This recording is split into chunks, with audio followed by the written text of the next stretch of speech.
All right, everybody. I'm Nate, ForgedInCrypto on Discord, Twitter, all those things. And I've got Michael with me, known as Crypto Mesh on some platforms and Crypto Mesh on others.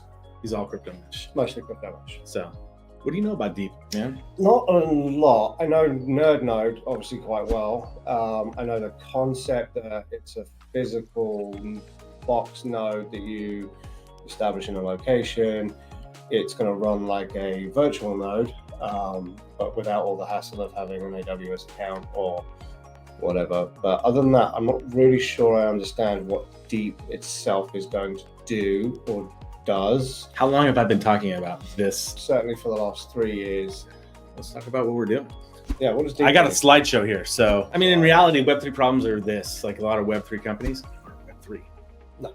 Like it's they're a Web2 companies. they're Web 2 or maybe Web 2.5. Like they're getting those spots, but in reality, you look at ETH in particular. Like I think 50% of ETH validators are hosted on AWS. So your decentralized token is not very decentralized, right? Web3 solution, going with the problems, save money, make money, easy, safe. Mm-hmm. It's all great stuff, right? Yep. We want to make this as easy as possible for people to be able to put into their homes, make it secure, and have a way that they can, earn off of having this. So I mean, this is just kind of throwing around like how the flywheel, is, moving. So obviously, I'm very familiar with virtual nodes. I run many of them on AWS. Let me ask you a question: how those virtual nodes that you run, how many of those virtual nodes do actual work? My suspicion is very, very few. An actual very low percentage. I mean, you got your Web3 nodes, right? That some of them do some work. Like most of them are ping nodes. They are advancing. They are trying to put more stuff onto. That's one of the things that we're really trying to work with companies with, are actually putting workloads onto their nodes. NFTD, right? We're putting our goal is to put the entire game on the node itself. We're working towards that. From client side to the gameplay to everything else that goes on there. So, and look at NFTs. How much of the NFT is on? It's all hosted on AWS, right? Like, okay, if we can put this on a decentralized network to where it can live forever, then your NFT lives on forever. It's kind of like inscribing it on Bitcoin, though. That's kind of an interesting concept, right? Where they actually inscribe the actual JPEG on Bitcoin. I need to reiterate this though, because most people look at it and they're like, I'm just minting a token. Like most blockchains or most node ecosystems, most companies that launch, they're like, guess what we have? We have this great product and we have a token. You're going to get this token. What does that token do? Where is it coming from? They usually don't have anything that goes into the tokenomics side of it or anything else. What we've done, we've worked super hard on our tokenomics for the flywheel effect, but also something that we're bringing in is actual income. Like there's actual real money, cash money that comes in that is going to be running on these nodes. So every node that comes on here is going to have the ability to have that one-click deploy. It's going to have the failover. It's going to have everything that we do with Nerd Node to have it. So it's not anybody that has a workload. They don't have to manage it themselves. Okay. This doesn't include minting of DeEEP. This is the hosting fees, essentially, right? So hypothetical situations is with a very small amount of what can be ran on there. This is a very low end. Like we'll see another hypothetical situation, I think, later that kind of maximizes when you bring in a lot of other workloads. I think we probably have that next in the slides here, because here's a lot of the work. Here's the workloads that we're working on right now that we're going to add to the ecosystem. So internet. Good. That was going to be a question. Yep. Was what kind of bandwidth is this box going to take up? Device has a max cap of 50%. So meaning and you can adjust that. So you'll be able to adjust it internally. So if that's capping you on your downloads of all your videos, you got 17 streaming devices in your house and it's taking up too much, you can adjust that down. How much energy does it use? This is a big question that we get a lot. So it doesn't use a lot. Hey, you found it. Oh, you have an incandescent light bulb. We knew this question was coming. Okay, good. So, and watch, it's going to go. Ding. Cool. So I can bring this box into my house and just train my children to turn off the damn light.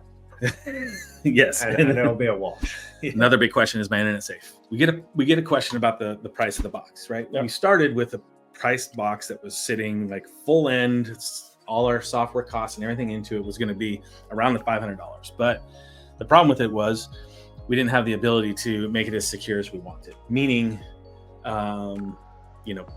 it was open to people messing with it. And so we don't want people to mess with this, right? So market size, this is something that we're looking at in terms of, there's a market that is not being tapped into in terms of the Web2, Web3 people that are out there that really need to be Web3 and the node hosting side of it. And that's a fairly large market when we look at everything that's going on and being used by AWS style server farms. So, and that's what we're looking to try and tap into.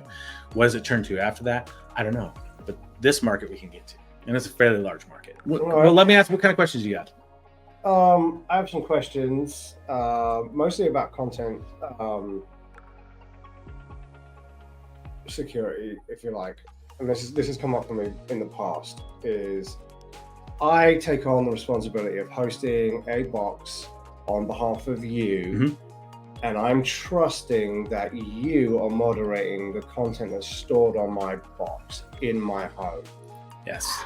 And all of that's fine. I'm talking about actual physical storage of content. We're publishing everything that we're putting on there. We're actually publishing the companies themselves. We're publishing what we're gonna be running. We're actually gonna have, you're gonna be able to see everything that is running on there. It's all gonna be put onto the blockchain. So, and we're gonna have all those statistics and everything else you're gonna be able to see. So all the stuff that's running on your box and the network is all gonna be visible and open for the public to see. I do like the concept of having a physical box in my home that does make it feel like it's more real than mine, Have I let you down? The shitcoins aside. Shitcoins aside. All right. Shitcoins aside. If you would have put it on mom, like I told you to, you'd have been fine. Dude, if you could have done both, like I told you, Agreed. You would have been even better. One of these days we'll listen to each other. Yeah. One of these days. Hey, I listened to you on shit. Thank you.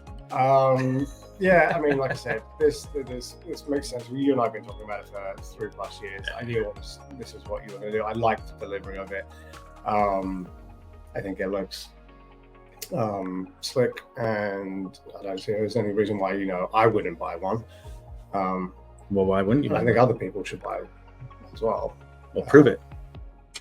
Sorry. New card? No, it's just the card I want to use for this. So thank you for your order. We've emailed a copy of the receipt. All right, I've successfully purchased my very first of many. Good job, Michael. DeEEP nodes. Does it have like a power cable or anything? No, you got to buy that. That's separate. Those are 20 grand a piece. That's how you get me. Okay. They're special power cables. It's only 20 grand each power cable, dude. I have purchased a DeEEP. Feel good about it.